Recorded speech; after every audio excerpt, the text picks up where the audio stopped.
حضرت شیخ عبد القادر الجیلانی رحمۃ اللہ علیہ سلطان الاولیاء غوث العظم دستگیر کی کرامات۔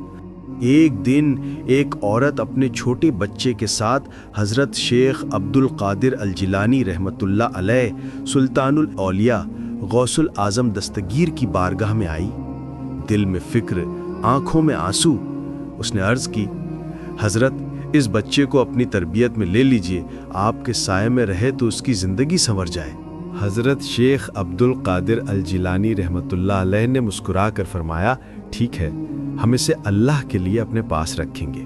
بچہ آپ کے سائے میں رہنے لگا، روز روحانی علم اور صبر کے ساتھ تربیت پاتا۔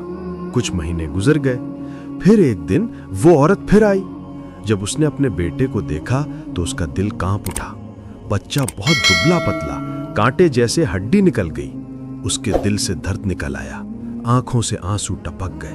عورت نے دیکھا حضرت شیخ عبد القادر الجیلانی رحمۃ اللہ علیہ کے دسترخوان پر مرغ، گوشت، میٹھا سب کچھ رکھا تھا، اور اس کا بیٹا کونے میں بیٹھا صرف سوکھی روٹی پانی میں بھگو کر کھا رہا تھا۔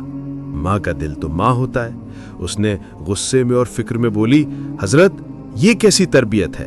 آپ خود بہترین کھانا کھا رہے ہیں اور میرا بچہ صرف بھیگی روٹی کھا رہا ہے۔ حضرت شیخ عبد القادر الجیلانی رحمۃ اللہ علیہ نے کچھ نہیں کہا، صرف شفقت بھری نظر سے دیکھا۔ تھوڑی دیر بعد جب دسترخوان اڑ گیا، آپ نے ان ہڈی ٹکڑوں کو جو گوشت کے تھے جمع کیا اور ان پر نظر ڈال کر فرمایا، کم باذن اللہ، اللہ کے حکم سے اٹھ جاؤ۔ سبحان اللہ! ترنت وہ مرغی زندہ ہو گئی، پنکھ پھڑپھڑاتے ہوئے اٹھ کھڑی ہوئی۔ حضرت شیخ عبد القادر الجیلانی رحمۃ اللہ علیہ نے مسکرا کر کہا، جب تیرا بیٹا اس مقام تک پہنچ جائے تب وہ بھی روز مرغ کھائے۔ عورت رو پڑی، سمجھ گئی کہ یہ سب روحانی تربیت تھی۔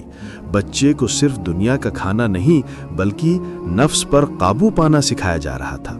جو بندہ اپنے نفس کو مار لیتا ہے، جو دنیا کے شوق اور خواہشوں سے دور ہو کر صرف اللہ کے لیے جیتا ہے، اللہ اس سے ایسی قدرت دیتا ہے کہ وہ کن فیکون کے اسرار سمجھنے لگتا ہے۔ حضرت شیخ عبد القادر الجیلانی رحمۃ اللہ علیہ سلطان الاولیاء غوث العظم دستگیر کا یہ مقام ہے۔ جب وہ بولتے ہیں تو زبان ان کی ہوتی ہے، لیکن کلمہ اللہ کا ہوتا ہے۔ یہ واقعہ صرف کرامت نہیں بلکہ ہم سب کے لیے سبق ہے۔ اگر ہم اپنے نفس کو مار کر صرف اللہ کے لیے جینے لگ جائیں تو دنیا کے سارے راز کھلنے لگتے ہیں اور اللہ کی طاقت ہم پر نازل ہوتی ہے۔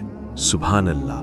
اللہ ہم سب کو اپنے ولیوں کی محبت اور ان کے راستے پر چلنے کی توفیق دے اور ہمارے دل ان کی تربیت کے لائق بنے۔